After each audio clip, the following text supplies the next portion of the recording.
जब भी रॉटवाइलर का नाम आता है तो दिमाग में क्या आता है? शायद शक्तिशाली, डरावना, आक्रामक।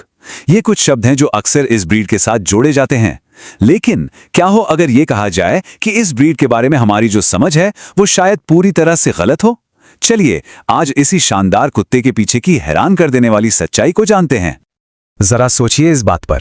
एक ऐसा कुत्ता जिसे आज कई लोग डर की नजर से देखते हैं, उस पर कभी रोमन साम्राज्य का सोना सुरक्षित रखने की इतनी बड़ी जिम्मेदारी थी। यह कैसे हो सकता है? यही सवाल है जो हमें रॉटवाइलर के असली इतिहास और उसके स्वभाव की गहराई तक ले जाएगा। तो इस विरोधाभास को समझने के लिए सबसे पहले उन मिथकों को तोड़ना होगा जो रॉटवाइलर के चारों ओर बुने गए हैं और सच्चाई को सामने लाना होगा। सबसे आम धारणा क्या है? यही कि रॉटवाइलर एक खूंखार हमलावर कुत्ता है, पर सच्चाई इससे बिल्कुल अलग है। असल में उन्हें आक्रामकता के लिए नहीं, बल्कि सोचने, समझने, प्रॉब्लम सॉल्व करने की काबिलियत के लिए ब्रीड किया गया था। मतलब ये सिर्फ एक पालतू जानवर नहीं था, बल्कि एक स्ट्रैटेजिस्ट था। तो सवाल यह है कि ये सोचने की क्षमता, ये इंटेलिजेंस आई कहां से? इसका जवाब मिलता है इनके प्राचीन रोमन इतिहास में। वहीं से इनकी कहानी शुरू होती है। सोचिए, 2000 साल से भी पहले की बात है। ये कुत्ते रोमन सेनाओं के साथ मीलों तक का सफर तय करते थे और उनका काम लड़ना नहीं था, बिल्कुल नहीं। उनका काम था सेना के लिए जो जरूरी मवेशी होते थे उनके झुंड को हाँकना, उन्हें सुरक्षित रखना। अब इस काम के लिए क्रूरता की नहीं, बल्कि जबरदस्त सहनशक्ति और इंटेलिजेंस की जरूरत थी।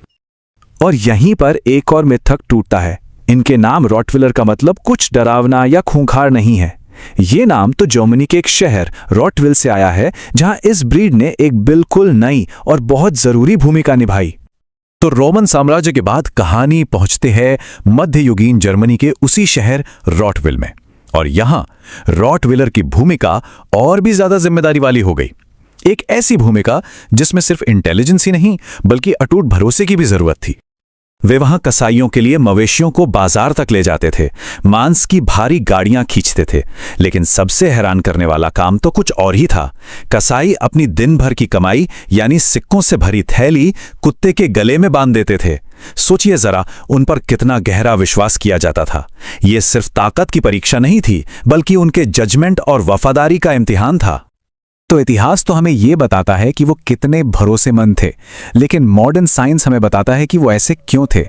तो चलिए थोड़ा उनके दिमाग के अंदर झांकते हैं और उनकी इंटेलिजेंस और इमोशनल डेप्थ को समझते हैं।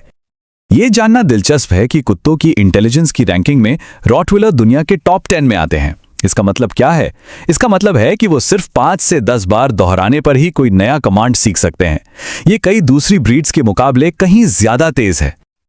और ये समझना बहुत जरूरी है कि अगर कोई रॉटवाइलर कमांड मानने में थोड़ा हिचकिचाए तो ये उसकी जिद नहीं है। वो कमांड को अनसुना नहीं कर रहा, बल्कि वो सिचुएशन को एनालाइज कर रहा है, वो सोच रहा है। और यही वो क्वालिटी है जो उसे सिर्फ एक पेट नहीं, बल्कि एक पार्टनर बनाती है। उनकी यही सोचने की क्षमता, यही तो उन्हें आज की सबसे मुश्किल भूमिकाओं के लिए एकदम परफेक्ट बनाती है। पुलिस के साथ काम करने से लेकर सर्च एंड रेस्क्यू ऑपरेशंस में जाने बचाने तक, और यहां तक कि थेरेपी और सर्विस एनिमल के तौर पर इमोशनल सपोर्ट देने तक। लेकिन इंटेलिजेंस के साथ साथ एक गहरी इमोशनल सेंसिटिविटी भी आती है।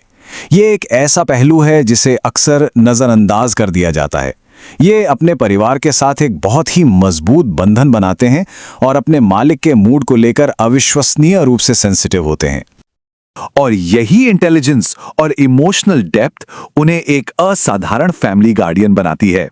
लेकिन एक गार्डियन की भूमिका असल में होती क्या है? चलिए इसे समझते हैं। एक ओनर का कहना है वो मेरे दुखी होने से पहले ही जान जाता है।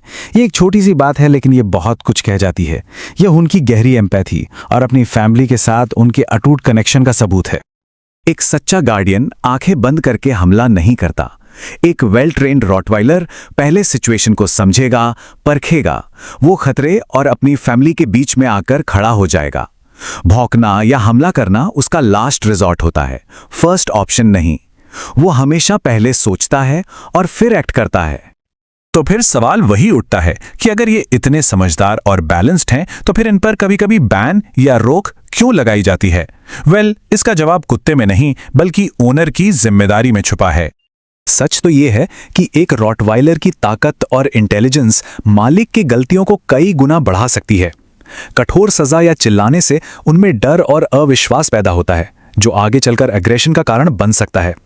वे शांत और स्थिर लीडरशिप में ही सबसे बेहतर तरीके से रहते हैं, जहां विश्वास और सम्मान हो। और साइंस भी इसी बात को सपोर्ट करता है।